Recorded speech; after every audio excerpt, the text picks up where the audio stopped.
नमस्कार, तुम्ही पाहत आहात महाराष्ट्र न्यूज। आमच्या चॅनलला लाईक करा, सबस्क्राइब करा आणि शेअर करा।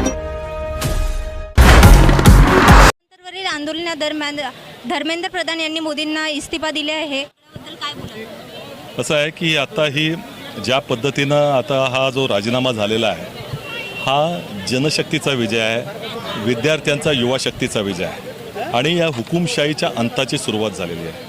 मोदींना भ्रम झाला होता, त्यांचा एक प्रवास होता प्रधान सेवकापासून ते नॉन बायोलॉजिकल होण्याचा। या सगळ्यांनी जनतेनं युवकांनी मिळून त्यांना ते माणूस असल्याची आता अनुभूती करून दिलेली आहे।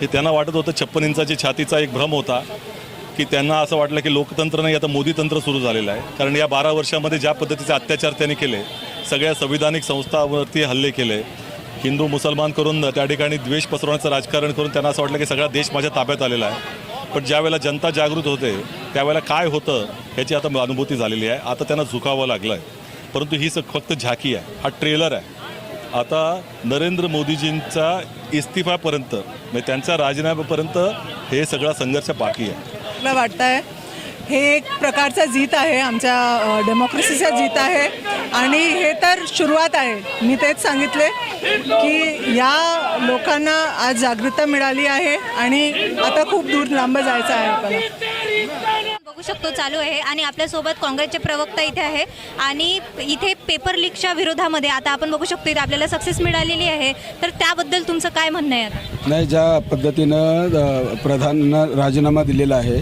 ते ह्या विद्यार्थ्याच्या चळवळीचं यश आहे आणि फक्त राजीनामा देऊन हा प्रश्न सुटणार नाही आहे। तर आमची मागणी आहे की ज्या विद्यार्थ्यांना मारहाण झालेली आहे, ज्या विद्यार्थ्याचे मृत्यू झालेले आहेत, त्या विद्यार्थ्याचं पुनर्वसन झालं पाहिजे, त्यांना आर्थिक मदत मिळाली पाहिजे, त्याच्या कुटुंबातील एका व्यक्तीला सरकारी नोकरी मिळाली पाहिजे आणि या देशाच्या पंतप्रधानानं ज्या पद्धतीनं विद्यार्थ्यावर अमानुष अत्याचार केले आहेत त्यांनी या देशातल्या विद्यार्थ्याची आणि देशाची माफी मागितली पाहिजे।